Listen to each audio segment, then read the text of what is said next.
it's me, Shannon from World Changer Ministries, and I'm here again to read through the Bible with you. Today we are in Genesis chapter 40, so we're going to read 40, 41, and 42. Alright, so let's start in verse 1 of Genesis chapter 40. It says, "And it came to pass after these things that the butler of the king of Egypt and his baker had offended their lord the king of Egypt. And Pharaoh was wroth against two of his officers, against the chief of the butlers and against the chief of the bakers. And he put them in ward in the house of the captain of the guard into the prison, the place where Joseph was bound. And the captain of the guard charged Joseph with them, and he served them, and they continued a season in ward.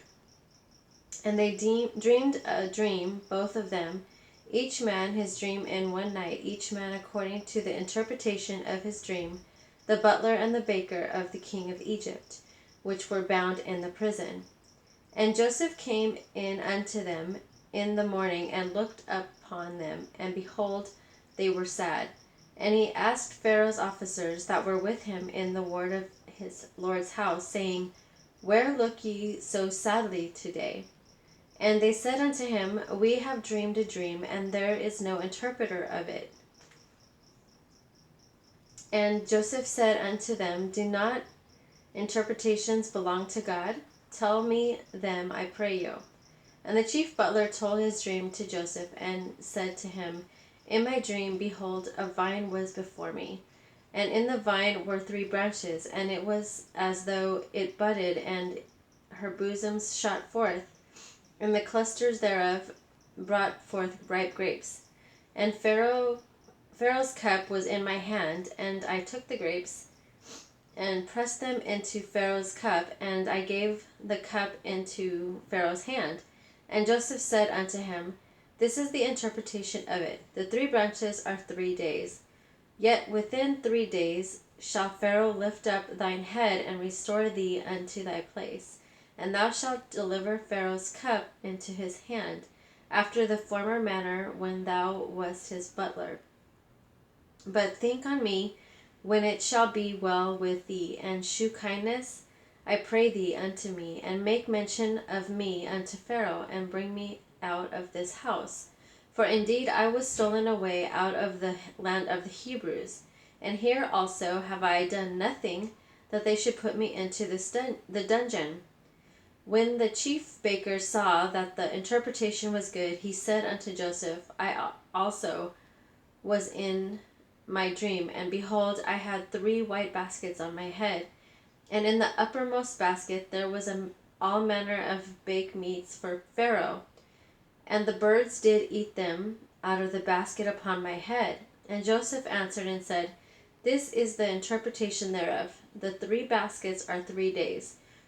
Yet within 3 days shall Pharaoh lift up thy head from off thee, and shall hang thee on a tree, and the birds shall eat thy flesh from off thee. And it came to pass the 3rd day, which was Pharaoh's birthday, that he made a feast unto all his servants, and he lifted up the head of the chief butler and of the chief baker among his servants. And he restored the chief butler unto his butlership again, and he gave the cup into Pharaoh's hand. But he hanged the chief baker, as Joseph had interpreted to them. Yet did not the chief butler remember Joseph, but forgat him. All right, so we're going to go to chapter 41, starting in verse 1. It says, And it came to pass at the end of 2 full years that Pharaoh dreamed, and behold, he stood by the river. And behold, there came up out of the river 7 well-favored kine, and fat-fleshed, and they fed in a meadow. And behold, 7 other kine came up after them out of the river, ill-favored and lean-fleshed, and stood by the other kine upon the brink of the river. And the ill-favored and lean-fleshed kine did eat up the 7 well-favored and fat kine. So Pharaoh awoke, And he slept and dreamed the second time, and behold, 7 ears of corn came up upon one stalk, rank and good. And behold, 7 thin ears, and blasted with the east wind, sprung up after them. And the 7 thin ears devoured the 7 rank and full ears, and Pharaoh awoke. And behold, it was a dream. And it came to pass in the morning that his spirit was troubled, and he sent and called for all the magicians of Egypt, and all the wise men thereof. And Pharaoh told them his dream, but there was none that could interpret them unto Pharaoh. Then spake the chief butler unto Pharaoh, saying, I do remember my faults this day. Pharaoh was wroth with his servants, and put me in ward in the captain of the guard's house, both me and the chief baker. And we dreamed a dream in one night, I and he. We dreamed each man according to the interpretation of his dream.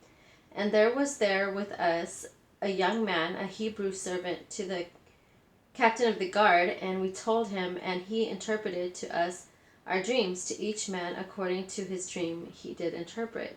And it came to pass, as he interpreted to us, so it was. Me he restored unto mine office, and him he hanged.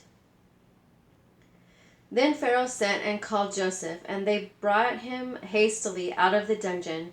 And he shaved himself, and changed his raiment, and came in unto Pharaoh. And Pharaoh said unto Joseph, I have dreamed a dream, and there is none that can interpret it. And I have heard say of thee that thou canst understand a dream to interpret it. And Joseph answered Pharaoh, saying, It is not in me. God shall give Pharaoh an answer of peace. And Pharaoh said unto Joseph in my dream, Behold, I stood upon the bank of the river, and behold, there came up out of the river 7 kine, fat-fleshed and well-favored, and they fed in a meadow. And behold, 7 other kine came up after them, poor and very ill-favored, and lean-fleshed, such as I never saw in all the land of Egypt for badness. And the lean and the ill-favored kine did eat up the first 7 fat kine. And when they had eaten them up, it could not be known that they had eaten them, but they were ill-favored as at the beginning. So I awoke, and I saw in my dream, and behold, 7 ears came up in one stalk, full and good, and behold, 7 ears withered thin, and blasted with the east wind, sprung up after them. And the thin ears devoured the 7 good ears, and I told this unto the magicians, but there was none that could declare it to me. And Joseph said unto Pharaoh, The dream of Pharaoh is one. God hath shewed Pharaoh what he is about to do. The 7 good kine are 7 years, and the 7 good ears are 7 years. The dream is one. And the 7 thin and ill-favored kine that came up after them are 7. And the 7 empty ears, blasted with the east wind, shall be 7 years of famine. This is the thing which I have spoken unto Pharaoh, what God is about to do, he sheweth unto Pharaoh. Behold, there come 7 years of great plenty throughout all the land of Egypt. And there shall arise after 7 years of famine, and all the plenty shall be forgotten in the land of Egypt. And the famine shall consume the land, and the plenty shall not be known in the land by reason of the famine following, for it shall be very grievous. And for that the dream was doubled unto Pharaoh twice. It is because the thing is established by God, and God will shortly bring it to pass. Now therefore let Pharaoh look out a man discreet and wise, and set him over the land of Egypt. Let Pharaoh do this, and let him appoint officers over the land, and take up the 5th part of the land of Egypt in the 7 plenteous years. And let them gather all the food for those good years that come, and lay up corn under the hand of Pharaoh, and let them keep food in the cities. And the food shall be for store to the land against the 7 years of famine, which shall be in the land of Egypt. And the land perish not through famine. I'm sorry, that the land perish not through the famine. And the thing was good in the eyes of Pharaoh and in the eyes of all his servants. And Pharaoh said unto his servants, Can we find such a one as this is, a man in whom the Spirit of God is? And Pharaoh said unto Joseph, Forasmuch as God hath shewed thee all this, there is none so discreet and wise as thou art. Thou shalt be over my house, and according unto thy word shall all my people be rolled. Only in the throne will I be greater than thou. And Pharaoh said unto Joseph, See, I have set thee over all the land of Egypt. And Pharaoh took off his ring from his hand and put it on Joseph's hand, and arrayed him in vestures of fine linen, and put a gold chain about his neck. And he made him to ride in the second chariot which he had. And they cried before him, Bow the knee, and he made him ruler over all the land of Egypt. And Pharaoh said unto Joseph, I am Pharaoh, and without thee shall no man lift up his hand or foot in all the land of Egypt.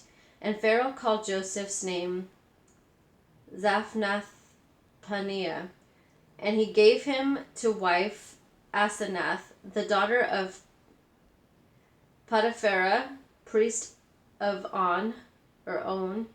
And Joseph went out over all the land of Egypt. And Joseph was 30 years old when he stood before Pharaoh, king of Egypt. And Joseph went out from the presence of Pharaoh and went throughout all the land of Egypt. And in the 7 plenteous years the earth brought forth by handfuls. And he gathered up all the food of the 7 years which were in the land of Egypt, and laid up the food in the cities. The food from the field which was round about every city laid he up in the same. And Joseph gathered corn as the sand of the sea very much, until he left numbering, for it was without number. And unto Joseph were born 2 sons before the years of famine came, which Asenath, the daughter of Potipharah, priest of On, bare unto him. And Joseph called the name of the firstborn Manasseh, for God said, He hath made me forget all my toil and all my father's house. And the name of the second called he Ephraim, for God hath caused me to be fruitful in the land of my affliction. And the 7 years of plenteousness that was in the land of Egypt were ended, and the 7 years of dearth began to come, according as Joseph had said. And the dearth was in all lands, but in all the land of Egypt there was bread. And then it says, And when all the land of Egypt was famished, the people cried to Pharaoh for bread. And Pharaoh said unto all the Egyptians, Go unto Joseph, what he saith to you, do. And the famine was all over the face of the earth. And Joseph opened all the storehouses and sold unto the Egyptians. And the famine waxed sore in the land of Egypt. And all countries came into Egypt to Joseph for to buy corn, because that the famine was so sore in all lands. So now we're going to be in Genesis chapter 42. Let me get a drink. Sorry. Just so you know, sometimes I have to take a breath because I have had a history of asthma, so sometimes I do get a little winded. So please bear with me when I start to breathe heavily or something like that, because I'm having an issue needing a breath. So anyways, please pray for me for that, because I do want to be able to read these without running out of breath. So this is Genesis chapter 42, starting in verse 1. It says, Now when Jacob saw that there was corn in Egypt, Jacob said unto his sons, Why do we look one upon another? Why do we look one upon another? And he said, Behold, I have heard that there is corn in Egypt. Get you down thither, and buy for us from thence, that we may live and not die. And Joseph's 10 brethren went down to buy corn in Egypt. But Benjamin, Joseph's brother, Jacob, sent not with his brethren, for he said, Lest peradventure mischief befall him. And the sons of Israel came to buy corn among those that came, for the famine was in the land of Canaan. And Joseph was the governor over the land, and he it was that sold to all the people of the land. And Joseph's brethren came and bowed down themselves before him with their faces to the earth. Remember Joseph's dreams, just saying, that's the connection right there. And Joseph saw his brethren, and he knew them, but made himself strange unto them, and spake roughly unto them. And he said unto them, Whence come ye? And they said, From the land of Canaan, to buy food. And Joseph knew his brethren, but they knew him not. But they knew not him. That's how it says it. And Joseph remembered the dreams which he dreamed of them, and said unto them, Ye are spies. To see the nakedness of the land ye are come. And they said unto him, Nay, my lord, but to buy food are thy servants come. We are all one man's sons. We are true men, thy servants are no spies.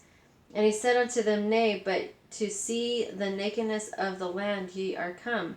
And they said, Thy servants are 12 brethren, the sons of one man in the land of Canaan. And behold, the youngest is this day with our father, and one is not. And Joseph said unto them, That it is that I spake unto you, saying, Ye are spies. Hereby ye shall be proved. By the life of Pharaoh ye shall not go forth hence, except your youngest brother come hither. Send one of you, and let him fetch your brother, and ye shall be kept in prison. And it's kind of getting them back a little bit. Well, that's the way I see it. It's my opinion. That your words may be proved, whether there be any truth in you, or else by the life of Pharaoh, surely ye are spies.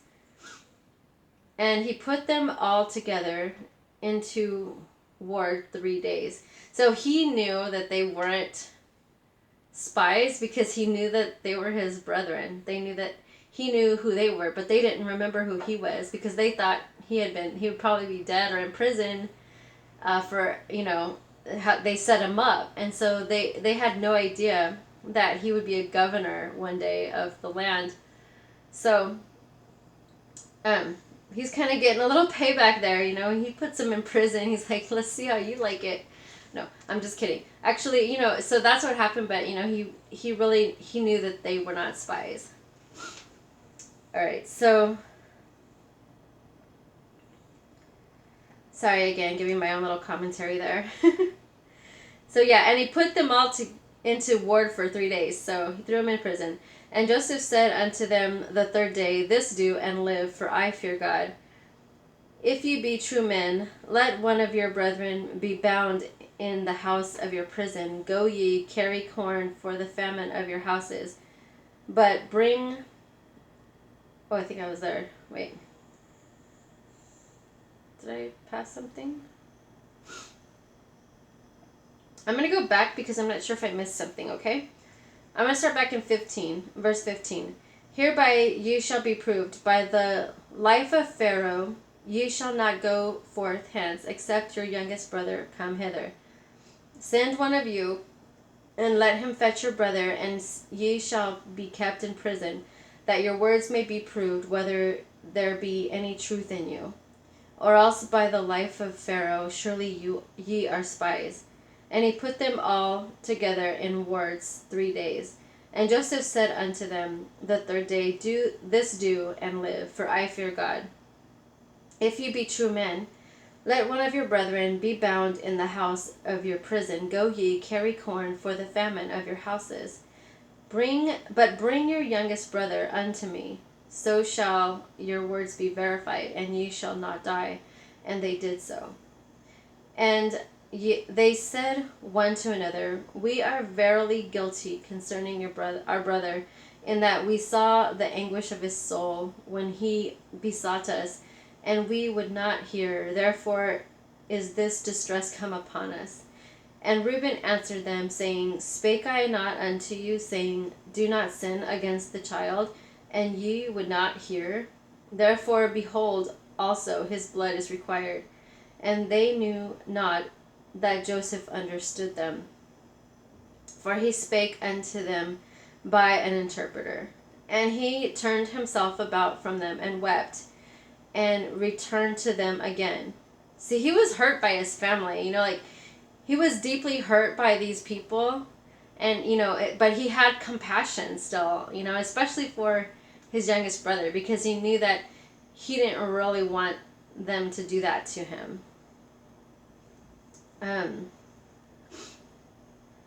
So it says, and he turned himself about from them and wept, and returned to them again. So he had to turn around, because he didn't want them to see his weakness. He didn't want them to see that he was crying and that he was sad. They didn't really, he was trying to still not let them really recognize him. And returned to them again, and communed with them, and took from them Simeon, and bound him before their eyes. Then Joseph commanded to fill their sacks with corn, and to restore every man's money into his sack, and to give them provision for the way. And thus did he unto them. And they laded their asses with corn, and departed thence. And as one of them opened his sack to give his ass provender in the inn, he espied his money, for behold, it was in his sack's mouth.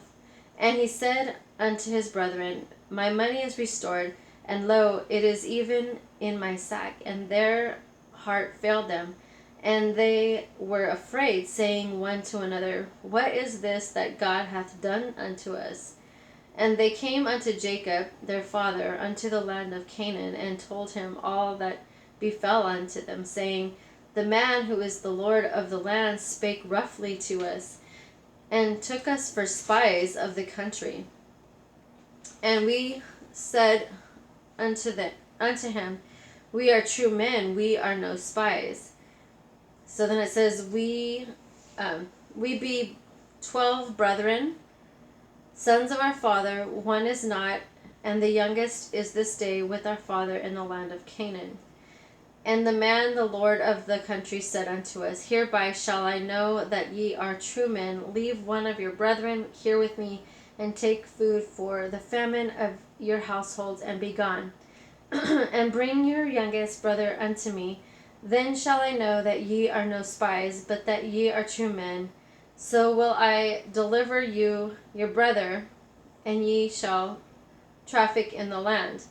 And it came to pass, as they emptied their sacks, that behold, every man's bundle of money was in his sack. And then when both they and their father saw the bundles of money, they were afraid. And Jacob their father said unto them, me have ye bereaved of my children. Joseph is not, and Simeon is not, and ye will take Benjamin away.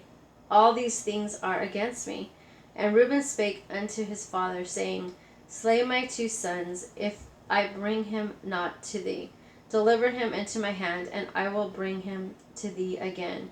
And he said, my son shall not go down with you, for his brother is dead, and he is left alone. If mischief befall him by the way in the which ye go, then ye shall Then shall ye bring down my gray hairs with sorrow to the grave.